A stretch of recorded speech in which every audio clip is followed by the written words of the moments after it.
Ken Lombardi with CBS News Path, Ken United Lombardi. Speed. How are you today? I'm good. Your eyes glisten with the backdrop of Frozen. Oh, hey, everybody, he has very shucks. beautiful blue eyes, and they're sparkling. Oh. You have amazing eyes. You have beautiful eyes. Oh, thank you. You have You've beautiful got eyes those as well. amazing sparkly eyes. Coming soon, Red 3? I don't know. You'll be back if I'll so? be back if they ask me. Absolutely. Are you going to keep acting after this? I don't know if I will or not, only if it's something meaningful for me. So, you know, this wasn't something I actively sought. Mein CBS-Reporter Ken Lombardi. Seit 7 Jahren ist er hier regelmäßig dabei.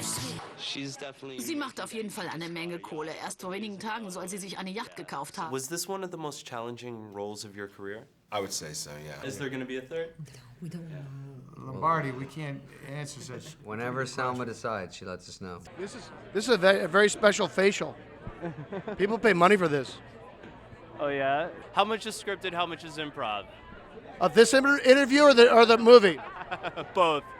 This interview is completely scripted. You and the San Diego news team are taking the Big Apple by storm, it seems. Yeah, we thought placing it in the year 1980, which is the beginning of 24-hour news, and setting it in New York, it's a new beginning for them. What's the secret, do you think, to a good news reporter, as someone who has experience? Well, you got to have good hair, and I mean, facial hair is a dying art. Excited to see the movie tonight? Very excited, yes. Came out to support your friend. Yes, right? I did. And Gandolfini, is fantastic to see him one more time. This role is so multifaceted. When you got the script, how did you react? Well, when Woody called and said he had a script, I'd already decided I was going to do it, and then you just hope it's a good one. And as you say, she's a complex character. Jared Leto is expected to pick up the Oscar for Best Supporting Actor for playing a transgendered AIDS patient in the Best Picture nominated Dallas Buyers Club. The physical transformation that you went through, what was that experience like? Painful. It was interesting. That's the reason I took on the role. Is it tough to imagine when you're recording what the final product is going to look like? Yeah, definitely. I had no idea that it was going to be this. We spoke to members of the band less than 2 weeks before Mandela's death on December 5th. What is it about the movie and the man himself that made you want to record this song? It has to be a great song. You can't just, for this project, you can't just come up with a song. So I think it's a special song. Is it true that you gained 40 pounds for the part? Yeah, it's based on a real scandal. There's also a real con man who was hired by the FBI, and he had this wonderful comb over, and he was a rather rotund man in his younger days. It was crazy on set. I mean, there's a lot of energy, like Silver Linings, like all of David's movies. It's high-octane stuff. The Oscar buzz, that must feel good. It doesn't suck. It beats the alternative. That's what I always say. I mean, 10 years ago, I was really fighting for parts. And so to be in this place where people are considering a film I'm in for Oscar attention, it's really wonderful. Nice on you. You have beautiful eyes, by the way. Oh, thank Yes, you. You beautiful. have beautiful everything. Oh, thank you. Thank you. It's Thank great you. having you. Really great questions, too. Oh, thank you so much. When you first meet Nicolas Cage, you quickly find out he likes to pull pranks. I had a chance... That was a good one, too. Good reaction. Do those just go off? Yeah, randomly, but or? it's fun for me because I see everyone react to it, and they're all different reactions. Yours is a good one. What was it like meeting your real-life counterpart? He seems like a really down-to-earth person. Yeah, he is. He was up in the house, at his comfortable house. He's wearing his socks, watching a basketball game. What does winning this award mean for you? It means returning to my roots, because I began as an actor, and I began here in New York about 55 years ago. Ben Stiller is living the secret life of Walter Mitty. What is it you call it when he goes into one of his little places? Zoned out.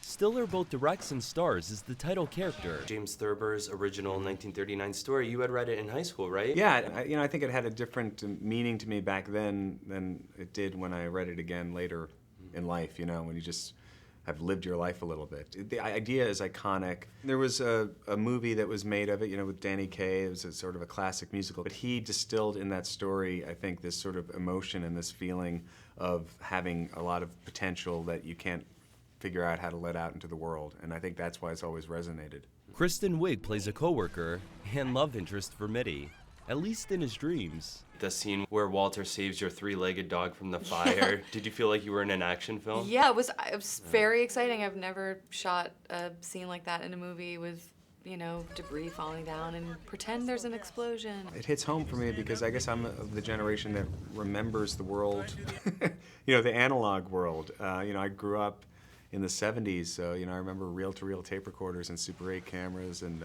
real magazines, and it's all changing, it's all going away. So this analog to digital sort of transition that we're in, I think it's sort of sad for me. It was important to shoot the movie on film because it's a movie about a guy who's trying to find this one negative, and I love film. I hope it doesn't ever go away, but you know, it seems like it's all sort of heading that way.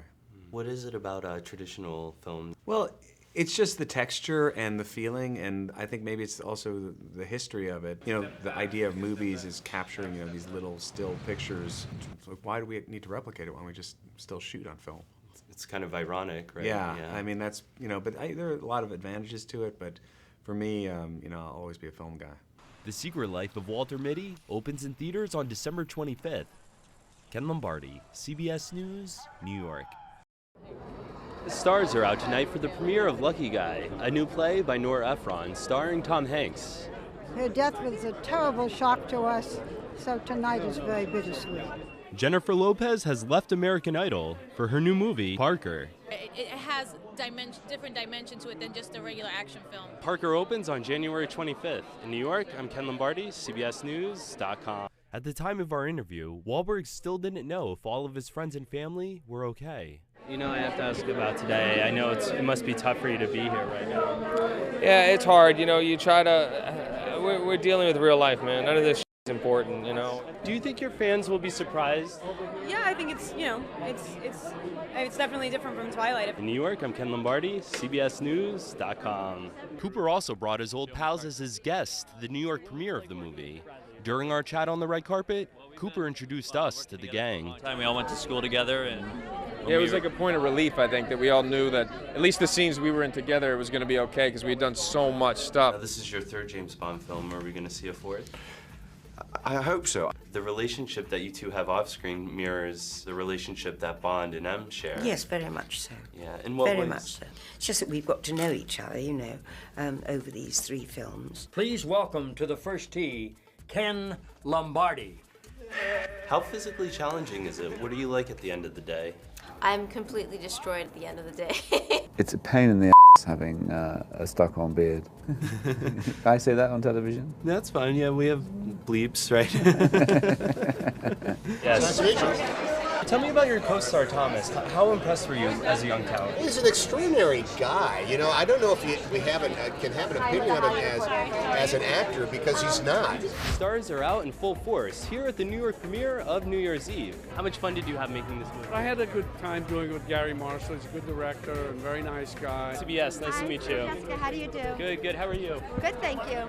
So you're kind of playing this concerned mother in the film, right? Who doesn't want her daughter, played by Abigail Breslin, to go out and party. That's right. Very understandable. I'm not saying it's rational. I'm just, you know, saying that it's not. I don't think it's her desire to tamp down on the celebration. Your character, it's kind of interesting in the sense that he's a traitor, but at the same time you're rooting for him. A lot of people in the audience were, you know, you shot all over Eastern Europe. Is that right? I also heard you got to shoot by Dracula's castle. We went, I took a tour out to Dracula's castle. One thing that you really wanted the audiences to take away from the film, the foundations and origins of the cinema. It's true, yeah. The generations that come don't know the origins of the moving image, stories told with the moving image. I heard there's a lot of Purell used on set. There was a lot of Purell, definitely. I think that was kind of the, you know, given the subject matter, that was probably to be expected. Is this your first time to the ball? Yes, this is my, no, this is my second time at her ball. Yeah, and I'm excited tonight because I get to participate. I'm actually doing the whole auction thing. Nice to meet you. Nice to meet you too. Taking on the role of Marilyn Monroe, how does one capture the essence of an icon? Oh boy, yeah, it was. You don't know. Essentially, you don't know. Jason Reitman really kind of sealed the deal for me on this. When Jason Reitman calls you and says, I want to make a movie with you, you're like, where do I sign? And where do you want me to show up?